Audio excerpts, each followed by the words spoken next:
All right, so now let's talk about closed and open position. So we're going to start with closed position, and I'm going to demonstrate this on Tess Minnick. So there's a variety of ways that you can hold your partner's back, and the way that I prefer, and Tess, I'm going to move your hair for a second, I always want to stay on the quadrant of her back closest to my arm to have my connection. So I take the horizontal bra strap line, I'm going to put my pinky on that line and bring my hand up. If you notice in this position, I'm not actually crossing over the spine with my hand, but it's on one quadrant side of her body. Now my hand is fingers spread wide open, and there's actually a specific reason for that, which I'm going to get into in a second. But first, let's start with the follower's arms. So a follower is going to put both her arms straight down below. So just let the hands dangle down. Now, for this intensive, followers, your elbows are where they're going to belong. So leaving your elbow there and hinging and bringing the hand up is going to tell you where you're going to dance with your partner. So on this angle, you can see Tess is here. I'm going to have the followers turn their arms sideways to feather the hand and actually not make contact with the arm itself. The reason for this is if we're going into a spin frame and I'm going to turn Tess, let's say, to her right, she can easily punch across with that hand and not have to change the elevation of the arm. In some schools of West Coast swing, the hand is going to be, let's say, even higher. If you notice when she goes to spin here, the arm has to change and punch down, which is not going to be as efficient. So I don't want multiple connection points on the arm. My goal is to have the leaders touching the back quadrant. The elbow for the follower is down and the hand is just nice and relaxed. Now, because we all have finite arm length, my height is for me. Tess's arm length and her height is for her. And when you dance with a variety of people, you're going to have different arm heights and different body heights and arm lengths. So if Tess were dancing with me and I were much, much, much taller, she wouldn't change her frame because of me. She'd keep her frame, but she'd be touching me on a different part of my body simply because this is where my arm, if my arm is super long, then she'd be here on my body. So my shorter partners touch more around the elbow, and my taller partners touch more on the shoulder, but it's only because that's where her mechanism as a follower is. The same thing is going to be for me. So leaders, I have my arms down, I bring my frame up, then I reach forward to get into this closed position, slightly elevating my elbow out as if I'm also going to a spin frame. With that, as we move closer to the camera so you can see this, my fingers are spread wide. Now, why are my fingers spread wide? This is super important. If my fingers are together, it's less surface area. Therefore, when Tess settles back into my hand, there's one specific point of which she's going to feel. But as soon as my fingers are spread, followers can now sit back into that hand. And just like a snowshoe covers more ground, and therefore you don't sink into the snow, this hand, which I don't like the look of, but I love the feel of it. I really care about the feel of this dance. This allows my partner to sit back and settle more. Now, at the same time, and we'll get into centers of movement later on, but followers, when you're trying this with your leader, I want you to try and lean back from the crown of your head and feel how awkward that feels. Now, if you go back from your booty, you can feel how that absorption actually feels much, much better. If my hand was lower and Tess tried to go back from her ponytail, she would be able to hyperextend, which is not ideal. And if she tries to go back from her booty here, it stops her immediately. So when I touch my followers back on the lower part, for example here, that would cause her to stop immediately and allow me to move, versus when we're going into a whip and I go for the upper quadrant, allows her to stretch back and continue moving from the lower center. But we'll get to the lower centers later. So recap so far, we have closed position. Leaders, you're going to be reaching for the horizontal low bra strap. Followers, your hands are down by your side, bringing the hand up. We have the option of feathering the hand over and not touching the arm itself. And so our only connection point is the hand on the back and then the bicep. So Tess's left bicep and my right forearm can be touching. All right, so that's for our closed position. Now, let's go to embrace position. So if you're dancing in embrace, my goal is I'm going to split and put my right foot between Tess's feet. When I settle in here, my arm goes across her back, and it may look like my hand is applying the pressure, but it's not. It's actually the crook of my forearm, which is applying pressure in the exact same place that my hand was. So I can be here in embrace position. I can move away and go to closed position, and we still have that same away feel. All right, so that's for our closed position.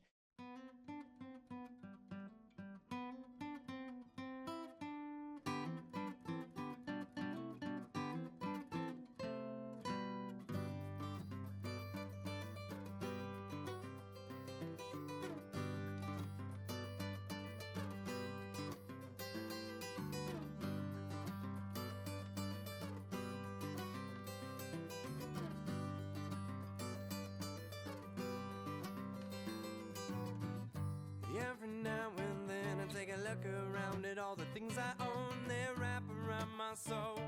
They weigh me to the ground, heavy like stones. And I think to myself, how would it be if someone took these things from me? Then I could spread my wings and fly away so free. So if you feel the way I do,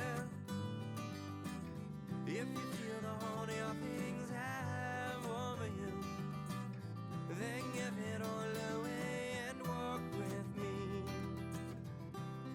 Come and set yourself free. Come and set yourself free.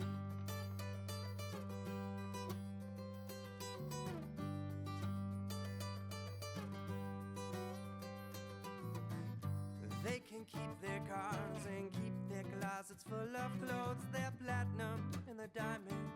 No, I do not want any one of those. Just give me my friends and my guitar, and it won't matter where we are. We'll put our hands together and sing under the stars. So if you feel the way I do, if you feel the whole of your things have over you, then give it all away and walk with me. Oh, come and set yourself. And now before we go to open position, let's talk about hand grip. Now, for my intensive, one of the most important things to me is how we communicate through our hands, not our fingers. I'm going to say that again. We communicate through our hands, not our fingers. Now, you may have heard in your West Coast Swing coaching and in your West Coast Swing lifetime so far that we can engage our lats and allow our arms to be free when our lats are engaged, right? So now we're going to do a hand grip instead of a finger grip. And when we do this exact hand grip, we'll be able to relax our fingertips the same way we can engage our lats and then release our arms. So hopefully this will make sense to you in a few minutes. So I'm going to come close to the camera and show you something very specific. We're looking for the straight line that goes up our arm, that therefore will go to our core. Now, if I pull on my pinky, you can do this to your own, by the way. Go ahead and look down at your arm and do this with me. If you pull on your pinky, it creates a line that goes up and off the outside of the elbow. The index finger goes up the arm and off the inside of the elbow. Do you see those lines? The third finger, everyone assumes, is a straight line up the arm, but it goes off the inside of the elbow as well. The fourth finger, the ring line, is the true line that goes all the way up the arm. So the fourth finger is our dominant engagement finger. Now on our hands, we have 3 joints. We're going to be bending only the ring line joint because that's going to be the strongest. If we bend the second or first, we don't want to grip like this because it's not going to be strong at all. And then like in all sports, we take the 2 strongest fingers and split them together. So now we have the third and fourth fingers. We're going to bend them only at the first joint. So let's try this before I take us to the next level of hand grip. So what you're going to do is with your partner, you're going to shake out your arms and leave them by your side. We're going to keep our elbows where they are. And we're going to raise our hands up into our frame. Now go ahead and drop those back down again. One more time. Shake it out. Bring the hands up and drop them back down. Let them relax. Now, if you notice by looking at both Tess and I, our knuckles are outside of our wrist. What I mean by that is that my knuckles are here and not here. So if you've shaken out your arms and you happen to be standing like this, you're 1 out of a million. Congratulations. But ideally, our knuckles are going to be below our hands. Then when we raise our hands up, you can see that my knuckles are outside of my arms. If we rotate our frame over, that does not change the fact that the knuckles should be above, not parallel, and definitely not below. The reason we don't do that is if we have a push compression, if Tess's wrists were up and flexed and she pushes, that's going to cause an injury. If her knuckles were parallel and she parallel to there and she pushes, that's also going to cause an injury. So by having the knuckles just above the wrist line, that's going to allow us to have our compression when we're pushing. Now, so we have the third and fourth fingers, we have the ring line, and now I'm going to give you a drill that you all can do at home on your own, even without a partner. You're going to take one arm and put it in front of your body like this. Take the other arm and put it on top. Doesn't matter which arm is which. Tess is going to stay there and I'm going to move forward so you can see 2 different angles. The goal is to keep the palm attached to the arm. And what we're going to do here is suck our fingers up only bending at the main joint of the hand. As you do this, you should see veins pop out on the top of your hand, and you should feel it in the anterior and posterior of your hand. So instead of this, we're doing this. So now you're activating your hand just like you're activating your lats or your back, and you're not using your biceps or arms to pull. So as we keep the palm there and suck the fingers up, go ahead and now hold your hand out, and you're going to notice that your third and fourth fingers, the two connection points that we care about, are now below your pinky and index finger. So my hand is concave instead of convex. And this is a problem because if we want to connect on the third and fourth fingers, but if I were to just lay like a piece of wood across my hand, it would only be touching the pinky and index. If Tess and I connect with all four fingers equal together, I'm going to feel her pinky and her index. I'm not going to feel the third and fourth fingers. So how do we feel those third and fourth fingers? Well, here's the answer. You take your pinky and you fold it slightly over, and you take your index finger and you fold it slightly over. And if you notice, the pad of my hand here, when I do this and I do this, now the third and fourth fingers are now exposed. So when we dance, I suggest pulling the fingers back just a little bit to expose the pad of the hand. Now, if we commit our third and fourth fingers to our third and fourth fingers, when you look down at you and your partner, you should see a straight line from elbow to elbow. And this is what Tess and I have right now. Checks are my knuckles outside my wrist? Yes. Are her knuckles outside her wrist? Yes. Do we have a straight line elbow to elbow? Yes. That means we're ready to dance. Most common problems that you're probably seeing right now. If we have a bent line, meaning the line from my elbow goes to my wrist, then it jogs, let's say 30 degrees down my hand, then it jogs 30 degrees down Tess's hand, and it goes back. This is going to be a bad line. That's going to cause a lot of problems, and if we're looking for efficiency of movement, I can't lead her core with a bent line. It just does not work in terms of micro lead follow. So we're going to try this on your own. Again, shake out your arms and bring both your arms in front of you. Let's take one of your hands and face it towards your chest, and the other hand face it down. Now we're going to do that concave motion, so the pinky and index are going to be moving, and we're going to lock our third and fourth fingers together. And if I turn this way, you see how this is not a straight line. But if I make sure my knuckles are outside my wrist, now I have a straight line elbow to elbow, versus on this one I do not. So on your own, we're going to the choir singing, and you should be able to pull on your third, fourth fingers to third, fourth fingers, and pull, pull, pull, pull, and it should be easy not to slip out. Now let's try the drill with a finger connection. So you go fingertip to fingertip and pull as hard as you can, and they should just come right apart. This shows that we want to make sure that we are deep-seated into our hand connection, not finger connection with our partner, so we can better have that pull strength when we want it, depending on however strong you're planning on dancing. Now, we also have push compressions that we have to think about. So if, Tess, we're going to come up to the camera here. If we are in a fingertip to fingertip connection, and we're now going to a sugar push, notice how much real estate, go ahead for a push compression, notice how much she has to move in to get from here to here. That's a lot of movement just in the hand itself.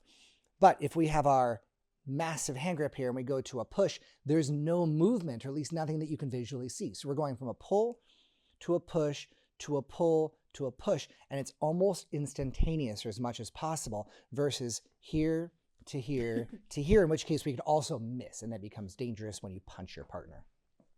So now on your own, we have our choir singing drill where we pull as hard as we can, and then we push as hard as we can, and then we pull as hard as we can, and we push as hard as we can. And that should be the ultimate grip. Now, the question I get when I teach this all over the globe is this: my partner doesn't do that when I social dance. So how do I make this comfortable for me? Well, that's a great question. Thank you for asking that. And here's how you do it. You are responsible for your own body and your own hand. I'm going to say that again. You're responsible for your own body and your own hand. There's no one on this planet that could make me dance with my fingertips. Tess can dance with her fingertips all day long. And when she goes to reach my hand, I'm going to give her my third and fourth. Here, let's come up here. Even though she's on her fingertips, I still dance my way. My knuckles are always outside my wrist. So I'm not going to change my dancing for somebody else. I dance what's most efficient, what makes sense to me. And I hope that when you're listening to this, you'll decide you can do the same. So quick review, we have our open position. We have our third and fourth fingers choked all the way up. We are in a pull stretch. When we go to our push, you shouldn't have any movement in the hand. It should go from a pull to a push. Bam. When we're in a shake hands hold, if Tess were to push into my knuckles, that would hurt both of us.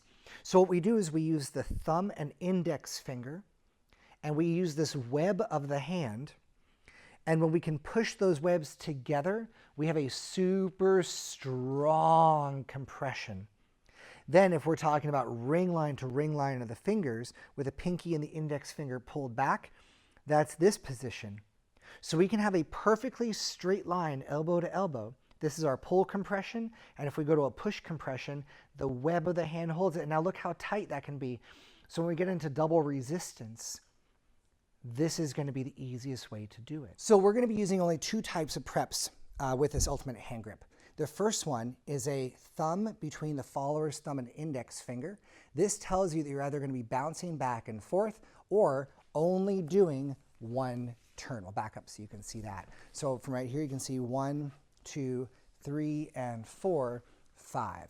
Versus if I were to prep with Tess and do this prep, when I turn her, we would end up in fingertip to fingertip, which sucks.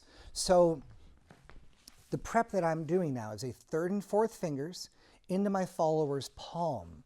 If I can get the third and fourth fingers into the follower's palm, then when we turn, we're in the ultimate hand grip, just reversed. Now this is for the followers and leaders both. If my hand is meant to have the knuckles outside the wrist, and I'm not meant to be in a flux position or a compressed position here down on the wrist, we're going to take that angle and elevate it up, which means it's almost like I'm palming a basketball and my knuckles are still outside my wrist. So very specifically, I'm going to manipulate Tess's hand to show you. What most followers usually do in this situation is allow their wrist to go back like this. But instead, if Tess can move that forward, like she's trying to pick me up from the head, right? And then curling those fingers slightly, this right here is the exact same as it would be here.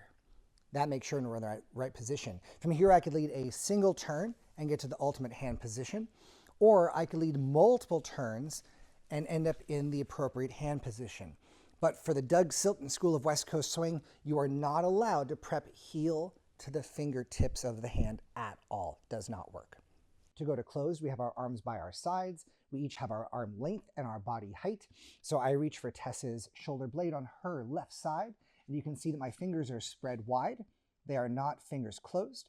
Tess's arms, let's go ahead and drop those down to the waist, and then she's going to leave the elbow where it is, hinge up, and then we can have the rotation over. So with your partner now, you're going to try moving around in closed position, open position, then when you go to embrace position, the pressure is still going to be on that same quadrant side, even if our hand is relaxed on the opposite side of the spine. And of course, never lead by the spine. Never apply pressure on the spine as a pull or a push. We want to stay on opposite sides. And that is how we dance in closed position and open position with our hand hold and our body hold. There's no solid ground, and so I learned to swim, or I drown.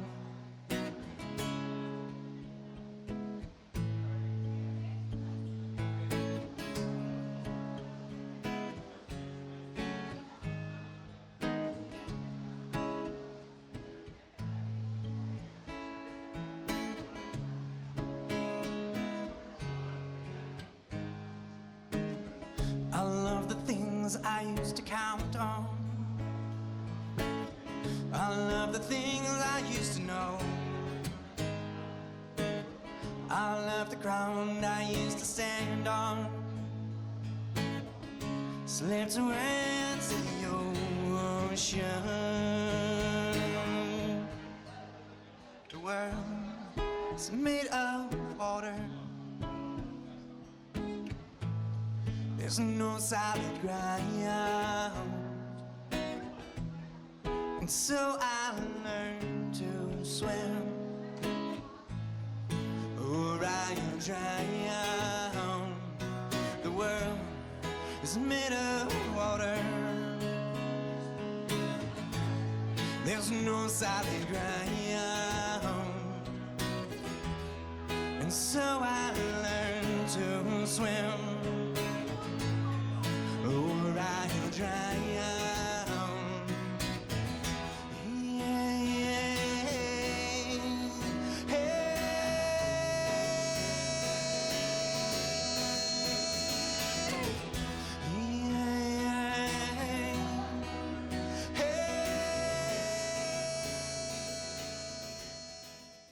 So let's take this to another level, and let's talk about how much pressure we want in our connection, not just our own personal preference, but how can we gauge what the entire society of West Coast swing dancers would be doing with this hand grip. And here's how we get it. Right now, we're going to go to what's called a third foot position. There are different foot positions in ballet: first position, second position, third, fourth, fifth, etc. And by etc., I mean there's a sixth and a seventh. If you're not familiar, sixth position in ballet is a parallel first. Sort of fun facts. Okay, and seventh position is a parallel third. So, but what we're going to do is, leaders, you have your left foot in front of your right foot. Followers, you have your right foot in front of your left foot. Now, this can be very tight, or this can be very loose. But a good rule of thumb is that you want your left heel leaders and your right toe leaders to be able to touch. And the same for the followers. You're welcome to make it tighter, but at a minimum, you want those two to touch, and that means you're going to be in an open third position West Coast swing. Now, let's keep in mind that the hand grip is not perfected for you. You just learned about it, but you're going to go to that hand grip with your partner. You're going to put your weight on your forward foot. You're going to engage your lat. For me, it's my left lat. For Tess, it's her right lat, and we're going to engage. Then we're going to be putting our weight onto the first third of the back foot. First third of the back foot. So as we move our bodies away, we should be able to move our front foot off the ground. We have our lat engaged so it's not loose and out. So if we have our lat engaged and we have our weight on the first third of the back foot, we have what I now call 2 pounds of pressure, or whatever you're using in your country, metric versus imperial, is 2 pounds. So your front foot should be able to move. Now, when I say first third of the back foot, here's what I'm talking about. On the bottom of my Rivieras, you can see that this is the first third, this is the second third, and this is the third third of this shoe. So I want to keep my weight here on my back foot. As soon as my weight goes here, I've technically lost my balance, but I can sort of maintain if I wobble. And here, I don't have any balance left. That's why heel slides are ridiculously hard. So you want your weight on the first third of your back foot. All right, let me get the shoe back on. Go Rivieras. Ha. All right, so with any human in the world, if you have the right hand grip, which we do, and we have our weight on the front foot, which we do, and we have our lat engaged, which we do, and we settle our weight back to the third foot, and our weight's on the first third of that heel, and our other foot can come off the ground, welcome to 2 pounds of pressure. This is universal. When we do this in closed position, leaders, hands down, followers, hands down, we go to closed, hand comes up for the follower. From here, if we go to our third foot position, we put our weight on the first third, if we put our weight forward, engage your lat, and then put your weight back onto the first third of the back foot, you should feel the exact same amount of tension as I pull Tess's hair out. All right, so with that in mind, this brings us something that's called our happy place. The happy place is what you want to feel at extension, and it's what you want to feel at compression or stretch. So when we're in open position, if I'm in third foot position, I feel this amazing amount of stretch. When we're in a push compression, it's the exact same amount of stretch, but we're going to use it as a push instead of a pull.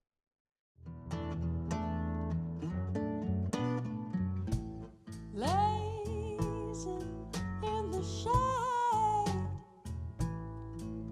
on some September day, underneath the willow tree with me.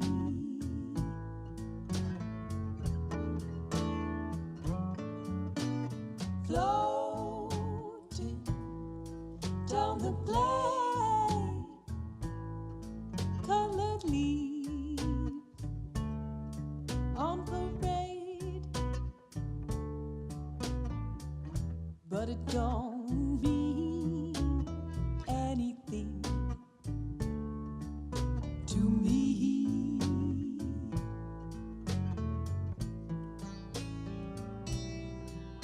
'Cause ever since you went away, all I've got's a memory of where we were lazing in the shade.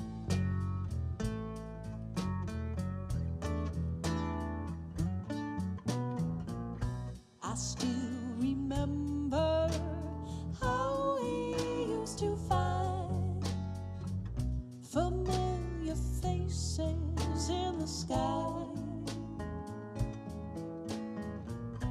exchanging glances about how we've got it made.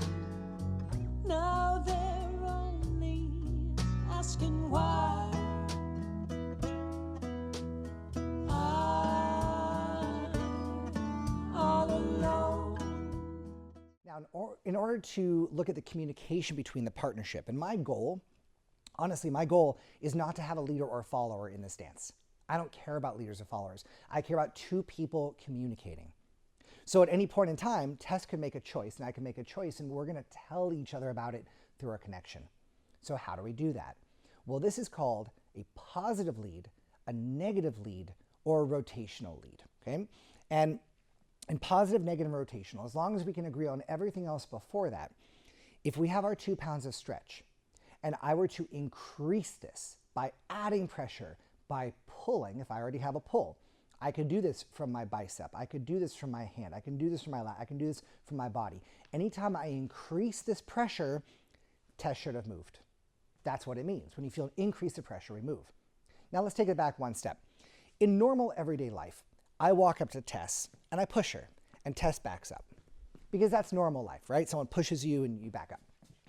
But in West Coast swing, in a stretch leverage dance, Lindy Hop, West Coast swing, salsa, etc., if I push Tess Minnick, she pushes back with equal and opposite pressure. That's connection. If I now overpower her, now she moves backwards because we've agreed upon the connection and that what's going to break that connection and what that's going to do to our partnership. That's called a positive lead. It doesn't mean it's better, it just means I'm adding pressure. In a sugar push, a 1 and a 2, we build pressure, I add pressure, and that's what makes her go backwards. An example of a positive lead. Now let's talk about negative leads. So Tess, you're going to put your hands up and we push together. So now we have our connection. Don't move for a second. Okay. If I pull my hands away, now she feels emptiness. As soon as that pressure starts to diminish and it goes from 2 pounds down to 1.99999, she starts to move forward because she wants to feel that pressure. Eventually, that means she has to actually walk and move. So a negative lead is where we have pressure, the pressure releases, and that allows for our movement to happen. Now, the highest levels of dance, you don't see this negative. So I'm going to show you closed position as a demo on this. In closed position here, don't move again for a second, Tess. As soon as my hand leaves her back, there's a gap, and that doesn't look good. But at a pro level, and this is where you will be with enough practice, as soon as the tension departs from her back, she starts moving backwards. Now, before that happens, if Tess is sitting back in my hand, and I have this closed position grip, and we have 2 pounds of pressure, if I move my body back and forth, I know exactly which foot she's on and I know what my foot is on. So when I do a negative lead, we don't step on each other as we move. Does that make sense? So a negative lead is almost like Tess taking a donut and putting it on a fishing line and holding it over my head, right? And as soon as that donut moves, I'm like, oh, donut! And I go after it because it's not there anymore, right? So the main thing here is you want to make sure, leaders, that you know when to do a negative lead and when to do a positive lead. If I were to lead Tess in a whip with only positive leads, it looks like this.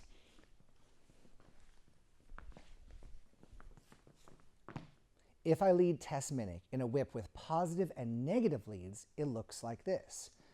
Positive lead, negative lead, negative rotational lead, and then we go back into a positive stretch. Feels so much better. Positive lead, agree on a connection and add, negative lead, agree on a connection and subtract. And now we have positive and negative rotational leads. So I'm going to show you what this looks like on Tess's back. And we're going to move way closer to the camera for this as Tess moves her hair. All right, so on this first example, you're not going to move your body at all. I release just the fingers, but the palm of my hand is still connected. Now, this would be a bad follower or a non-responsive follower.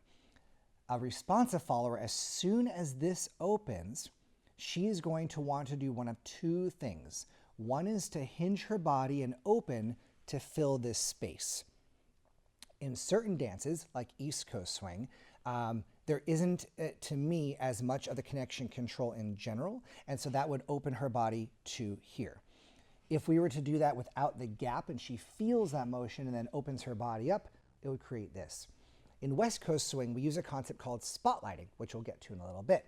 But what this means is that Tess wants to have her flat core facing my axis at all times, or at least when we're passing each other. So here, when I release the pressure on the fingers, she's going to keep her belly button facing me, but she's going to start moving around me in a circle, which means she's crossing her right foot over her left foot, and that's what keeps her in. Well, we're going to back up here so you can see the feet at the same time. So, closed position, I release the fingers, and I'm doing this like so you can really see the fingers, but this would never happen when I'm actually social dancing. My fingers would be attached, but the pressure would be a negative lead, a diminished negative, and that's a rotational negative lead. Now, at the same time, if I release the palm of my hand, whoom, that's going to make Tess, at a macro level, move her whole body open. But then for West Coast, when I release the palm, she's going to be moving in a circle around me, crossing left foot over, and that's what keeps her spotlighting. So that's a negative lead on the other side. Now, let's say you're practicing this on your own, and I understand it can be hard on your own, but I'm going to show you the drill so that you can do this at home right now. We did this before. Put the other hand on top. Now, what we're going to do is you're going to release the fingers, and then the arm comes up, the elbow comes up. You release the palm, the forearm comes up. And release the fingers, elbow, and up. And then when we do this seamlessly, I release the pressure, release the pressure, release the pressure, release the pressure. And that's what happens on the mechanism on the follower's back and the leader's hand. So, positive and negative leads. Let's start as an example in closed position. I touch Tess's back and she stretches away. So now we have communication and connection. So now if I'm going to do a send out, I'm going to be adding a positive pressure. Whoom. Now, we drive, and when we drive, our GPS tells us where to go. But the good GPSs, and mine's an Australian accent, but the good GPSs say, go forward, or go 50 miles on I-5. Okay, so take this freeway, and I'll tell you when to turn next. The GPS doesn't say, go forward, go forward, go forward, go forward, go forward. Because you're like, I got it. You already told me I will get there. When I get there, tell me what to do next. Leaders, instead of giving a positive lead, and actively trying to make this object move, you have to realize that this object is a dancer. The object is a dancer. So it's not an inanimate object that I have to literally move. And followers, we're doing what's called being the boulder, which means when you've started moving, you're going to maintain that same speed unless you either want to do something different, the music tells you to do something different, or the lead tells you to do something different. Same for the leaders, because it doesn't matter if you're a leader or a follower. So leaders, what I'd like to recommend that you do is, once you lead a positive lead, do not lead again until you have something to say to your partner. We're going to have a lot to say, but in this chapter, it's just positive, negative leads. So together, let's try a send out, a sugar push, and a whip. We're going to do this very slowly. If you're facing your television, go ahead and rotate so that leaders, the TV is on your left, and followers, it's on your right. We have our closed position. We're going to sway back and forth.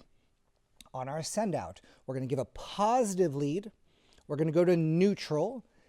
And then at the end of the slot, we engage. We have our 2 pounds of pressure. And now we're going to maintain and hold that pressure for our post and our anchor. As long as we maintain that, I'm not doing a positive nor negative lead, so therefore we are stuck and we are posted. Then for our sugar push, I'm going to give a positive lead, release, compression. Right here we've agreed on a connection, and I give a positive lead to make her back up, and we agree upon a connection again. That's our post and our anchor. Now in our whip, we have a positive lead, we have our spotlighting, we have agreeing upon a connection on the back to my hand, then we have a positive lead where you're going to bring your follower directly into you. We'll be talking more about the advanced whip later on in this course, but for now, if you notice, if I bring Tess around me, not only are we not sharing the slot, in fact, I'll show you from this way. If I was supposed to throw her directly into the camera, this takes her out of the slot, versus if I bring her directly into me and then pivot, you can see how we can share space. So here's how this works. In our 3-4 of the whip, you hug your partner towards you. That's called a positive lead. At the same time, I turn my head to the right so we don't get all awkward. So from here, I'm going to release the fingers of my hand. That's a negative rotational lead. I connect the fingers again, and then I give a negative lead that takes her straight back down the slot. So leaders, again, we'll get to this later on, but this is called the look-hug technique. So I go look, hug, release, and that's going to be how we do our positive, negative, and rotational leads in our whip. Every lead that you give leaders will have a positive, negative, or rotational. This is just how we are leading, as long as we're leading through connection and not visual.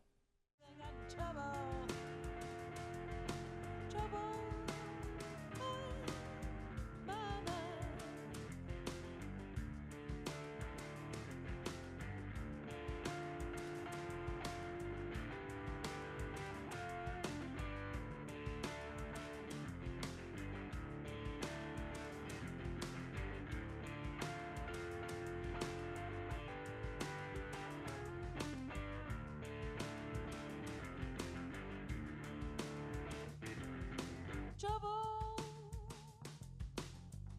sweet trouble. I got trouble on my mind. Trouble, oh, trouble. Lord knows it's the only thing I seem to find. Trouble to the left, trouble to the right, trouble in the day, trouble in the night, trouble for miles, trouble for days, trouble in 100 ways. I got trouble, trouble in my mind. Every morning when I wake up,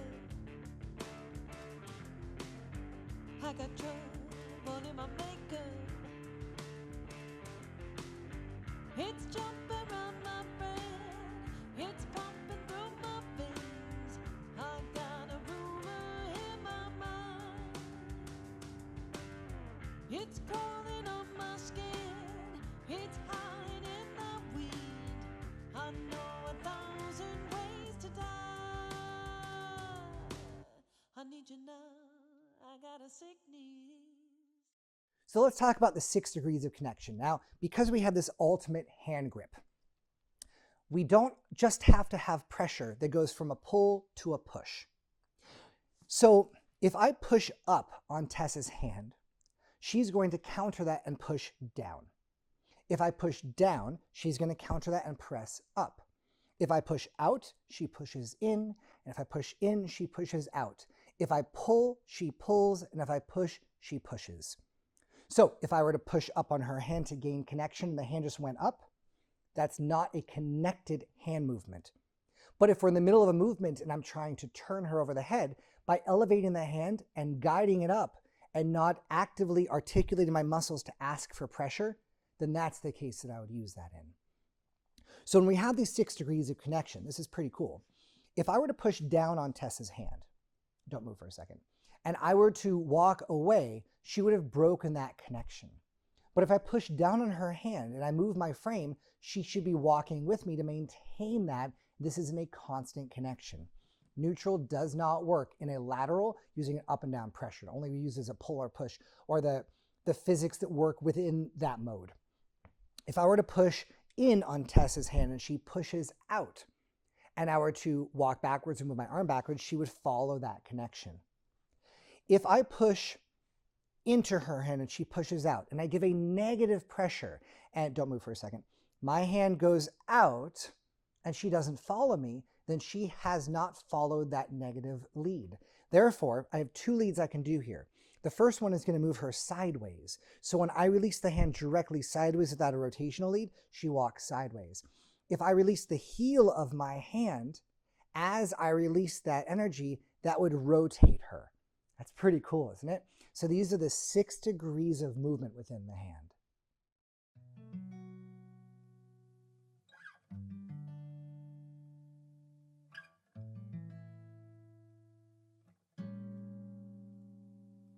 Meet me at the fountain, on top of the mountain. I'll be waiting for you, I hope that you will come too. We'll have some fettuccine, but that's not what I mean. I get a little sidetracked when I try to think back to another time when a lemon was a lime and up was down.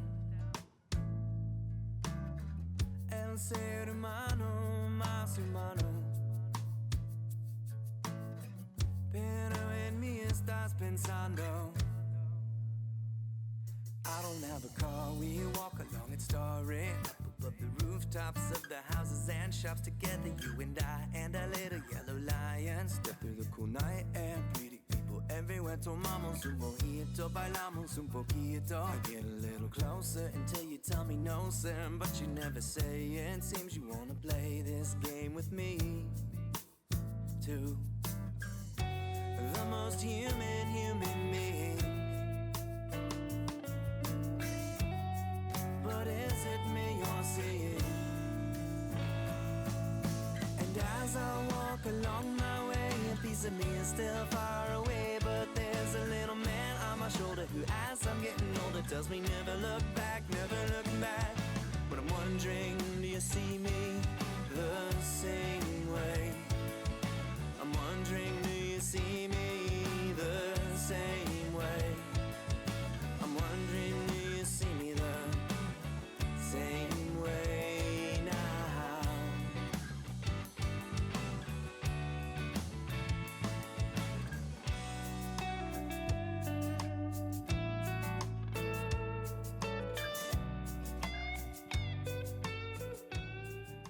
So the next part of this chapter, we're going to talk about lat engagement and distance from frame. So how we started off a little while ago, we had our shaked out arms and then we bring our frame up. And what I want everyone to do now is bring your frame forward until you can no longer see a bend in your elbow. So if I go out to here, my arm is straight and that's going to be too far. And now I bring the arms back and I go for what's a level of comfort while being able to keep my arms parallel to the ground. Now the parallel is super important. I do not drop my hands down as an efficient movement. I bring your arms back as an efficient movement. If they go so far back that my shoulder blades pinch, that means it's too far. This should be up to your level of comfort. So for me, I go from here to here. Now, quiz, and if this is not the first time you're taking this, then you already know the answer, but what do you have when you're sitting down that you don't have when you're standing up? So what do I have that Tess doesn't have? And the answer is a lap. And when your arm is straight, you don't have this elbow pit, and now I have an elbow pit. So when we are engaged and we're in open position, we want to have what's called a swingable frame, which means keeping our arms parallel. They can go back and they can go forward to a degree. Before we settle into the end of that degree, we want to make sure that we have room to stretch, and that's where our post and anchor come in. Simply meaning, if we're doing a sugar push, Tess, I'm going to ask you to dance the sugar push and stay as far from your elbow, just like that, as possible the entire time. Okay. Not only does this make Tess look stilted and doesn't have good body flight, but you notice how there's no absorption here and there's no absorption here. So what that means is we want to make sure that we are going to be changing the distance from where our wrist is and where our arm is in our movement. And again, super important, not dropping the height of our frames. Doesn't mean you shouldn't do that, just means for the most efficient system, we're going to keep our frames parallel to the ground. Now let's say you and your partner have drastic height differences on the social floor. I asked Tess to dance, and Tess is actually that tall. Cool. If I were to hold her arm at her belly button height, where her natural frame is, it's awkward for me. So we find that middle point, and we both have now sort of a diagonal, and that's going to be the parallel for our arms to be against the ground. You can stand. So now I said something about to and from the wrist. This is our swingable frame. And here's what this means. Body flight. My definition of body flight is how your body travels through space, or how it's meant to travel through space for an activity. So if we are runners, and if I were to run like this, you would watch me run and go, hey, you got to work harder on your running, because in running we have different contra body, we have different ways of pushing off our feet, different ways of rolling, just as much as we do in dance. So body flight in West Coast swing is meant to look like our bodies can float and hoverboard as we dance. So if Tess and I are just dancing some basics, if you were to cover up our lower half, like on the screen, and don't look at our feet, our bodies are just naturally smooth and floating. And this is the ultimate goal for us. So how do we have ultimate body flight while having this ability to move our swingable frame? Here's how it works. To and from the wrist simply means that if we're facing each other and we have our frame out, you see right there, let's all take 4 steps forward. 1, 2, 3, 4. Take 4 steps backwards. 1, 2, 3, 4. We had a space ahead of us, and we decided to go there, but we kept our bodies stiff. This is called the mummy walk, because you don't have body flight. Mummies have great body flight for horror movies. That's pretty much it. Okay, so now we have our frame. Now the goal, lovely people, is to move our body faster than our arm, which means that when we do this, we get closer to our wrists as we move 4 steps forward. And then when we move 4 steps backwards, we move away from our wrists. With just that simple little change, now we have body flight for West Coast swing. So let's try that again. So we go 4 steps forward, moving into your wrist, and 4 steps backwards, moving away from your wrist. Now we're going to do a pivot drill, and it's going to look like this. I'm going to move forward 2 steps. I'm going to take either direction, and now that I'm in my wrist, I'm going to pivot all the way around. And now I'm going to move away from my wrist. Let's do that again. Move into your wrist, pivot, move away from your wrists. So the goal for the followers in this movement is not to worry about where the leader's body is. Because what do we know in social dancing? Leaders are taught in classes to step back on their one. But in actuality, what do most leaders do? If I'm going to lead a left side pass, most leaders get out of the way. So you can't go where the leader's body goes, but you want to go where your closest connection point is, and that's your hand. And your hand, the joint closest to the hand, to your core, is the wrist. So Tess's job now is to try and move her abs to her wrist. She moves her abs to her wrist. Now she moves her abs away from her wrist. One more time. So this is the good version. Into the wrist and away from the wrist. Now go ahead and lock that frame. We're going to go static frame. And notice how she's lost all of her body flight and she looks hesitant. When I was first starting out, I was playing a lot of Minesweeper when I traveled. You know, that game where you find where the mines are. And if in the dance world, if you were walking through a minefield, if you didn't totally trust your partner, you'd be like, and they said, walk 3 steps forward. You wouldn't really walk 3 steps forward. You'd be like, oh my God, about to get blown up. I don't want to walk through the minefield. But if Tess trusted me and I was like, hey, 3 steps forward, she'd go 1, 2, 3. Bam, she did it. So that's what we can do with our body flight as long as we don't lock up our frame.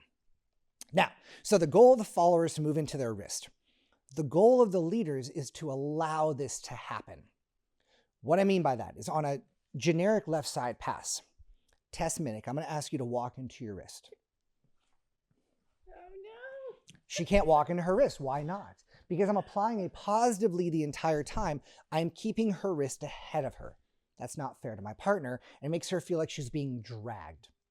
So now, if I can lead on one and release my energy, now Tess can walk into her wrist, and now she can walk away from her wrist. Now, leaders, we're going to dance this way so you can see what's about to happen. If our goal is to share the slot, so I don't want to get out of the way and give her the slot, how am I going to do this? Well, if I stay back and rotate my body, but I keep my frame stiff, she's going to have to pivot around me. That's not going to be ideal. So what I'm going to do now is called floating the wrist. You can see right there for a sec, Tess. When I lead, I allow my wrist to come in, and I actually touch my ribs every time. There's two ways of getting your arm here. One is to float it, which means you take your partner's energy and allow that to absorb. And the other way is to move it with a positive lead. Followers hate that. So now as we do our left side pass, I lead, I allow my wrist to float all the way in. Now look how close Tess and I are. Therefore, it doesn't even have to be a left side pass. It can be anything we create. Welcome to the first instance, where you can now see that patterns are irrelevant, completely irrelevant. What we need to do is create energy flows so that we know when our partner is passing us what we can do to then create something in the stance instead of regurgitate, sugar push, left side pass, underarm turn, whip. So we have the floating of the wrist. So leaders, I lead, I float, and then my follower moves by with her body flight. Followers, you're moving into your wrist and away from your wrist. Now, we're not done with to and from the wrist, but we have to now talk about spotlighting. Spotlighting at its lowest level says that you have a spotlight or a car headlight that comes out of your stomach and out of your low back. It shines both directions. The lowest level of spotlighting, dancers say, I need my spotlight to shine on your spotlight, and her spotlight has to shine on my spotlight the entire time. Okay, so on a sugar push, great. Our spotlights match. On an underarm turn. Here, the spotlight is coming out of her back. Mine's forward, great. But right here, she'd have to turn in order to keep the spotlight on me as she goes. On a whip, facing each other, facing each other, facing each other. This becomes a very rounded, less grounded dance. So, the second level of spotlighting says that Tess Minnick's flat front has to face my spine when she passes me. Let me say that again. Tess's flat front has to face my spine when she passes me. So right now, she's not passing me. Could she face that way? Yeah. Could she face that way? Yeah. Could she face me? Yeah. Could she face the camera? Yeah. Doesn't matter because she's not passing me. When I do a left side pass, if Tess was going straight forward, the moment that she's passing me, is her flat front facing my spine? No. So she should be here, facing me. If both of our frames were locked, she would be far out around. But if she's walked into her wrist and I've floated my wrist, we can be close together. Now she's spotlighting me. Now here's a question. Her flat front is facing my spine. Now is her flat front facing my spine? It sure is, because my spine is an axis. If you think about, I'm going to grab a pen here. If I took this dry erase pen and I embedded it through my head so you can see my spine that goes all the way down. At the moment that Tess passes this pen, go straight forward. Is her flat front facing this pen? No. Go ahead and rotate it. Good. So now she's facing my spine. Is she now facing my spine? And now, and now. So it's irrelevant, leaders, which way you are facing. This is for the follower to have that energy line to best pass the leader. It also prevents the booby grab. So if we're leading a whip and Tess were to not spotlight and walk straight forward, that would be a boob grab, which we want to avoid because we want to dance with our partner forever and ever and ever. So now if Tess were to turn to face my spine, I could be facing this way the whole time and it wouldn't matter. So when I lead with good spotlighting, here's 3 different whips. So here's a whip where I turn to face my partner. Here is a whip where I don't face my partner, but she's turning to face me or my axis with her abs. And then the same thing here, she turns to face my axis with her abs. Okay, so that, and then the highest level of spotlighting. The highest level of spotlighting is freaking awesome. The highest level says, I have an axis. I have this green pen. Tess Minnick also has that axis. So at any point in time when we pass each other, if it's on purpose, her spine should face my spine. Could Tess Minnick walk straight forward on a whip? Could she do this right here? Could her spine, is her spine facing my spine? Hell yeah, it is. So at the highest level of the dance, spotlighting is irrelevant because now we're just communicating. We can have all the rules of grammar, but then we can just say TY for thank you in a text, and we know what it means, and that's efficiency, okay? So going back to and from the wrist and how this works in a whip. So followers, your goal is to walk into your wrist. Leaders, we float our wrist. From here, as we reach for the body, followers, you're going to pivot and move away from your own wrist. If I don't catch Tess, this becomes an energy pass down my right side. Watch that. She goes into her wrist and she goes away from her wrist. That was beautiful.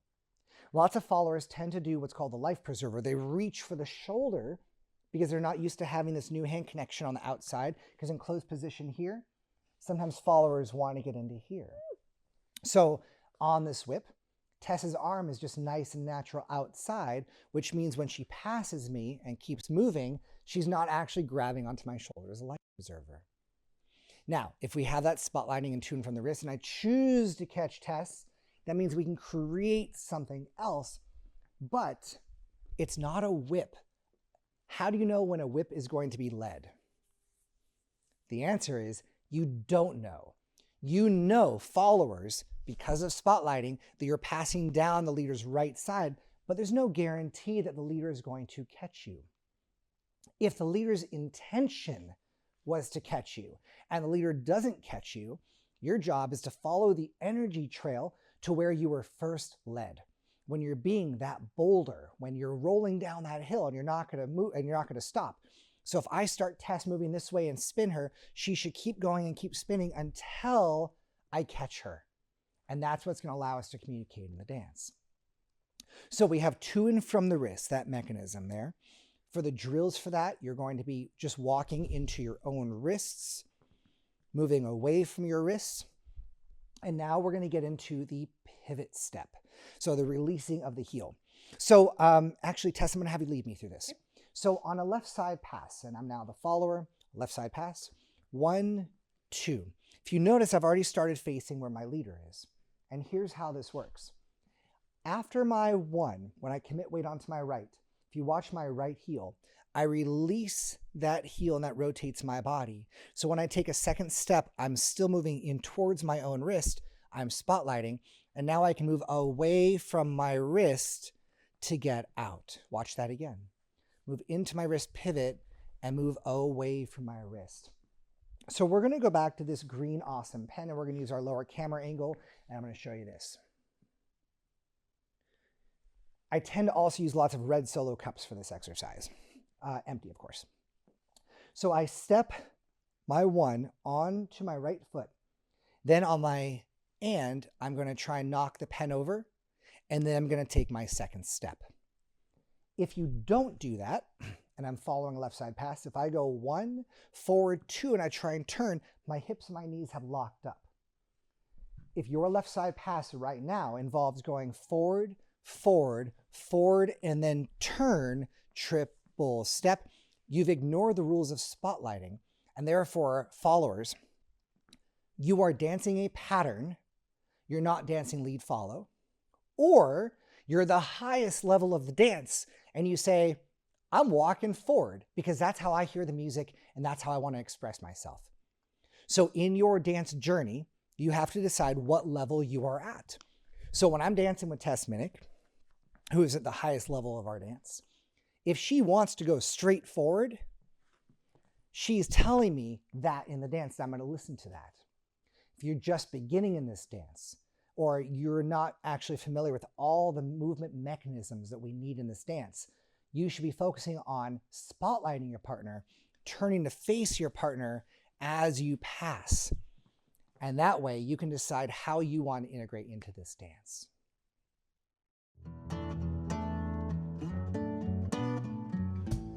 Lazing in the shade on some September day, underneath the willow tree with me.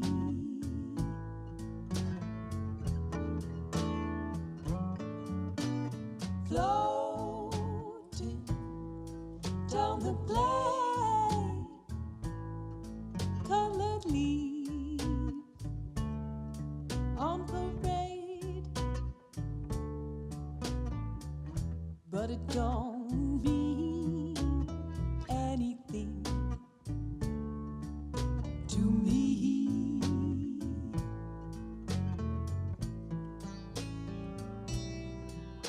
'Cause ever since you went away, all I've got's a memory of where we were lazing in the shade.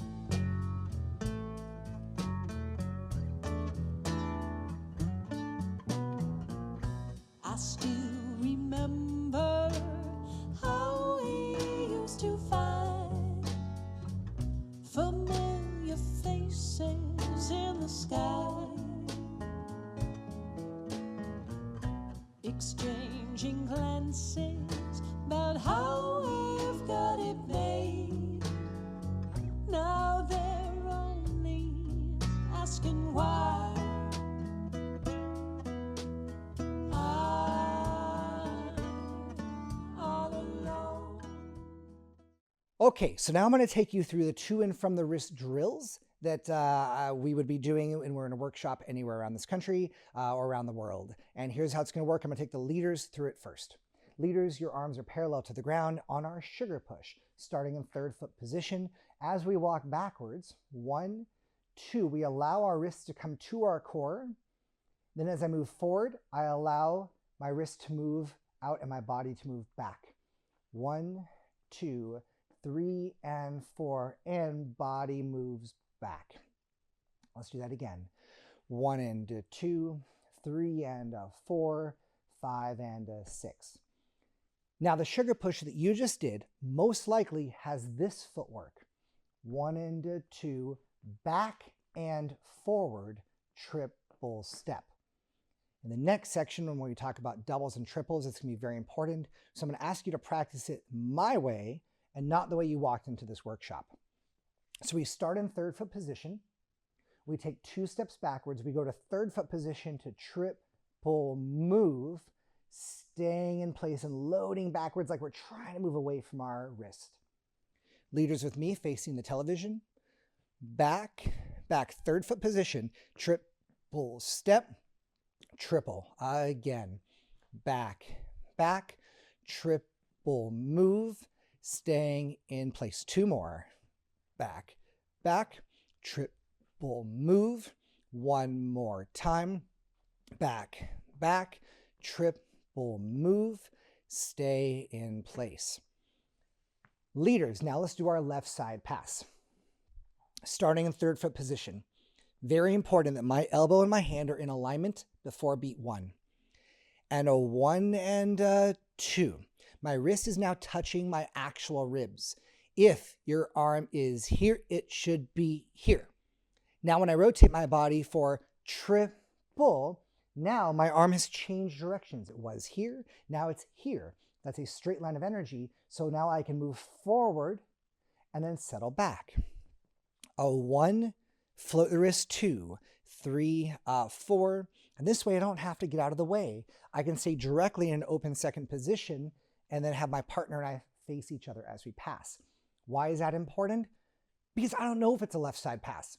All I know is I'm allowing my partner, suggesting to my partner, leading my partner to go down my left side. Maybe I want to catch her in closed position. Maybe I want to let her go past. Maybe we're going to create something. I don't know. We haven't been dancing yet. Okay, so now, followers, sugar push and left side pass. Followers, make sure your arms are parallel to the ground. Moving into our wrist, 3, 4, and moving away from our wrist. Very common styling from West Coast Swing from many years ago, which is done almost as a basic now, where the follower turns and hooks behind. I'd like you to stay away from that, and here's the reason why.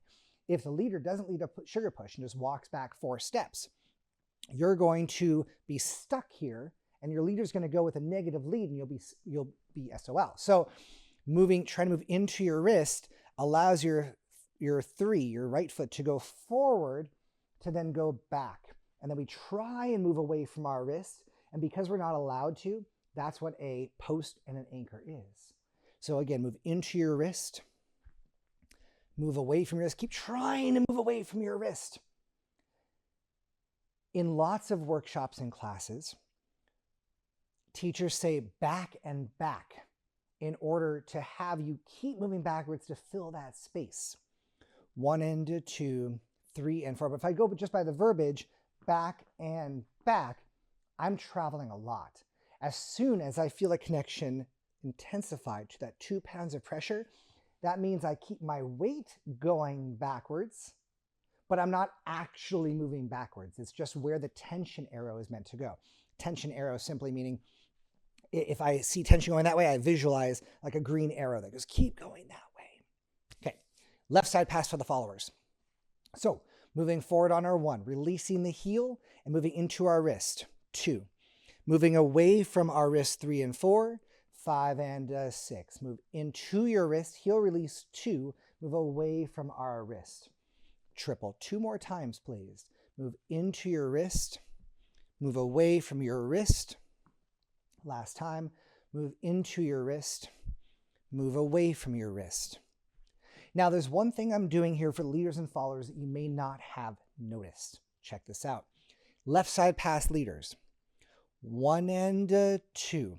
As I rotate my body, I make sure that my elbow is going with it. So I don't want to just bring her across with a bad positive lead. I rotate myself, and then she can move away from the wrist. It's the easier one. Followers, this is for you now. Check this out. My elbow and hand is meant to end up on the other side like this. So it's going to go from here to here, 180.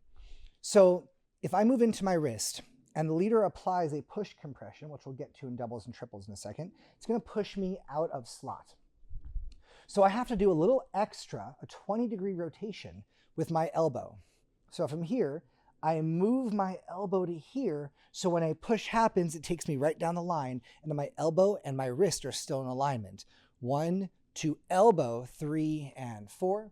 And if I didn't do it with the elbow, 1, 2, I'd end up moving this way out of the slot if I'm actually following my leader's true line of energy. So that's for the sugar push and the left side pass, moving to and from the wrist. So to finish this section, let's now talk about posture. So if we can go to, let's face each other in a second position. So our feet are spread. And let's just drop our booties all the way back and like bring our shoulders up and over. Examples of how we are not stacked in alignment of how we're not going to want to dance West Coast Swing. So now as we shake our bodies out, as you're standing in any position, let's take it to a first, so heels together first. Well, I want to make sure that your weight is on the first third of your feet, and that we can stack our posture above that. Now, with this in mind, we're going to take our shoulder blades and pull them slightly back. Now, what this means is that if my hands are naturally resting on the front of my thighs here, that means that my shoulders are pulled too far forward. So if my arms can naturally pass by here, that means my shoulder blades are back enough for my posture. So instead of here, I go to here. Then I'm going to ask everyone to take their ears. You don't have to physically pull your ears, but for the demo, I take the ears and I pull them back. And this is going to align the back of my head with the back of my body. Unfortunately, in a partner dance, we tend not to make eye contact with each other all the time because it seems possibly a little invasive. So we tend to look down more. And when we look down, it pulls this heavy head down and it changes our posture. So like my first showcase partner, Lagaya Fish, said to me, look up here, not down here. So if we're trying to look at our partner's forehead, our ears can be settled back, our arms can be on either side of our body, and then now as we dance, we have posture in the dance instead of posture in the dance. So it's stacking everything on the first third, arms back and ears back. So as we're talking about engagement, it's very important to realize that how you bend and straighten your legs can play a big role in not only your solo movement, but in our partnered movement. There are some dancers that dance completely with bent knees as a leader or follower. These are some of the most decorated dancers competition-wise and socially in our community. Some dancers dance with perfectly tall, straight legs. They can wear high heels and work on keeping those legs perfectly straight when they can. A good rule here is that when you're going to bend a knee, engage and bend. And when you're going to straighten, engage and straighten and work your muscles. There are some competitions or some judges seminars that say West Coast swing, you have to have one bent knee and one straight knee at all times. So I have a bend, and when I straighten, I bend, and when I straighten, I bend. And to me, if you're saying there's an always, that's always not going to work. You're allowed to bend both your knees at the same time as a leader or follower. You cannot keep both legs straight. Like if we both had leg casts on, you have to actually bend your knees to move. But when we do it, we can do it beautifully. It started to evolve, and I tried so hard to let you go, but some kind of madness is swallowing me whole, and I have finally seen the light, and I have finally realized what you mean.